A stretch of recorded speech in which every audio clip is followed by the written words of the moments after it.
Welcome to Project Joyful, the podcast for health-centered leaders, where we decode the subconscious patterns that quietly shape how high-performing women lead, live, and connect. This is our next episode in our series of the hidden costs of high performance, and today we're diving into something so small it almost gets overlooked. But if you're paying attention, well, you'll feel it everywhere. It's that 0.1% of doubt that lives beneath your polish. You're poised, you're strategic, you're in control. You walk into the room like you own it. Because 99.9% of the time, well, you do. But that 0.1%, the pause before you approve the project, the tightening when someone else shines, the over-preparation that feels like excellence but actually smells like fear. That's what your team feels, even when you think you've hidden it well.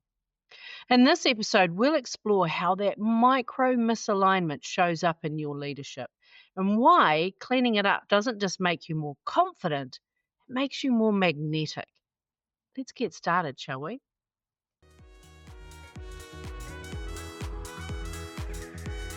You're the one they turn to, the calm one, the capable one, the one with the answers. And yet, beneath it all, you know there's more available for you.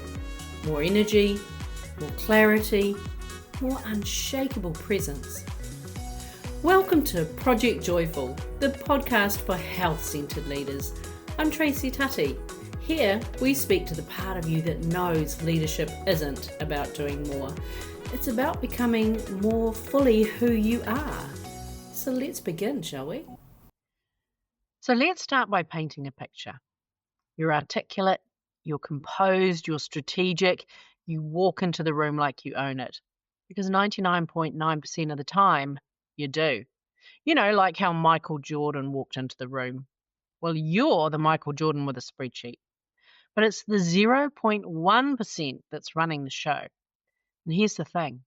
Your team doesn't need a flawless leader, but they do feel the gap between your voice and your vibration.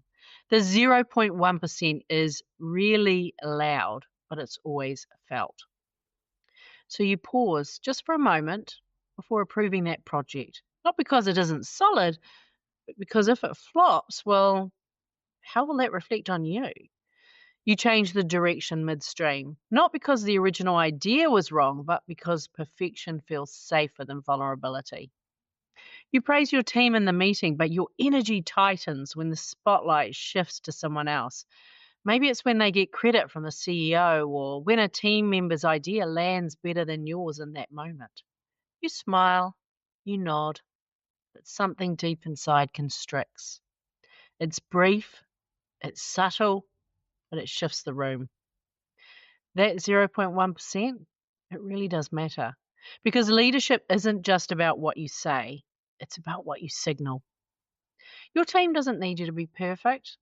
They do need you to lead from an integrated place where you're energetically aligned because your nervous system trusts the moment, where your presentation skills flow not from polish, but from presence. That 0.1% of doubt, it's not a mindset problem. It's an identity mismatch. Because even when your strategy is sound, your voice polished, your logic impeccable, when you're saying all the right words with that rehearsed rhythm that doesn't quite land as you, if your subconscious doesn't feel safe in the seat you've earned, your leadership will subtly compensate, and that compensation leaks into team dynamics, into culture, ultimately into results. Let me tell you about a client of mine. We'll call her Alina because right now I don't know any Alinas. So if you are Alina, hi. So Alina ran a high-performing product team with a global tech firm. She was brilliant, she was quick, intuitive, highly respected. But every time her work was about to be recognized publicly, whether it was presenting to the board or being nominated for an award, she'd spiral into over-preparing, over-editing, and those last-minute pivots. She told herself it was excellence. I just want to do it justice. It's not ready yet. I owe it to the team to get this right. But underneath it was fear. What if this is the moment they realize I'm not as good as they think? What if I dropped the ball in front of the people who trusted me? You see, that's what identity fatigue sounds like. It wears the mask of professionalism, but it runs on self-protection. Now, when we worked together, what emerged wasn't a lack of confidence. And so fixing confidence wasn't going to make any difference. It was a subconscious identity that hadn't caught up with her influence. She knew she was good, but deep down, part of her still felt like she didn't fully belong, like an outsider looking in, not one of the club. Like success had let her in the room, but any minute someone might realize that she didn't come from the right background or didn't have the right story. That's imposter syndrome, and it runs deeper than most people realize. And so until we shifted that, her team kept feeling that whiplash. Clear direction one day, second guessing the next. And how did we shift it? Well, not by giving her a new mindset mantra or productivity tool. We worked directly with her nervous system. We rewired the subconscious beliefs that said, you have to prove yourself. And we replaced them with embodied safety. You belong here. You've earned this. She didn't need more polish. She needed presence. And presence only arrives when the body stops bracing. So once she anchored into who she really was, not who she was trying to prove herself to be, everything changed. Her feedback got cleaner. Her team stepped up. She stopped leading from compensation and started leading from presence. That's the power of cleaning up the 0.1%. So let's get into the science of it, shall we? You see, your nervous system is exquisitely tuned to safety, not success. That doesn't feel safe all of the time, but to safety.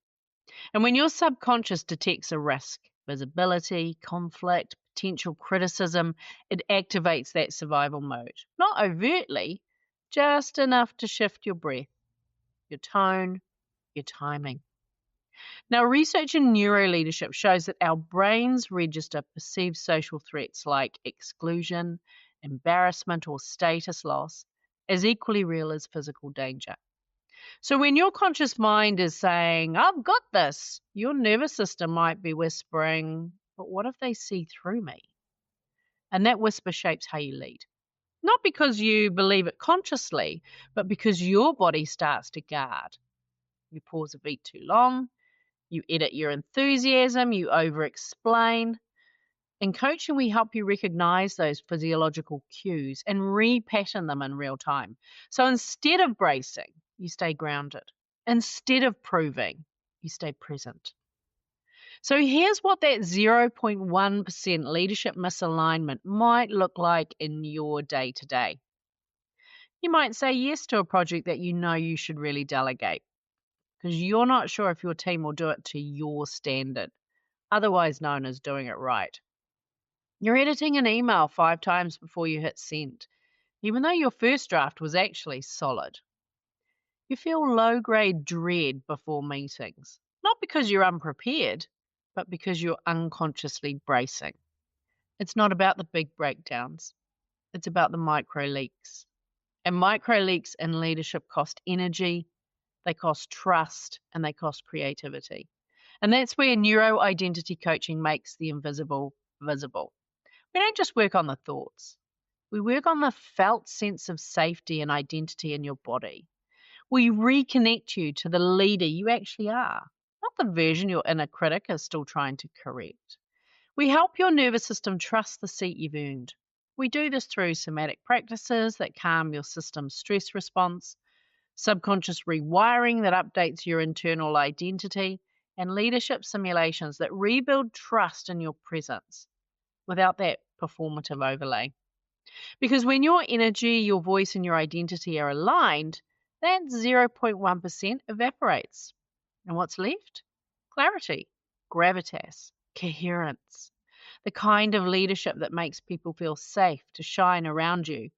Who doesn't want a team made up of those people, eh? You see, I'm not just a coach. I'm a neuro-identity evolution practitioner, a certified medical herbalist, and I'm a chartered accountant with decades of leadership experience. I've led the high-stakes finance teams through transformation. I've seen firsthand what happens when a leader's presence is fragmented versus when it's embodied. My work combines the strategic with the somatic, the mindset with the nervous system, the tactical with the transformational. We don't just fine-tune your leadership, we recalibrate it from the inside out. So if you've done the mindset work, but you still feel that subtle glitch, if you want your presence to feel as powerful as your plans, if you're ready to lead with your full energy, not just your intellect, book a call with me so we can have a chat about neuroidentity coaching and whether it's the right fit for you. The link's in the show notes. So let's clean up that 0.1% so your leadership becomes what it's always meant to be: unshakable, resonant, and real. Sending you lots of love. Bye for now. Hey, thanks for listening to today's podcast. Can I ask you a favour? If our conversation spoke to you today, could you please take a moment to leave a 5-star review? Your review will help people discover this podcast, and together we can create a world where there's even more love and more laughter. And if you want to hear more from the Project Joyful podcast, just click the subscribe button. Bye for now.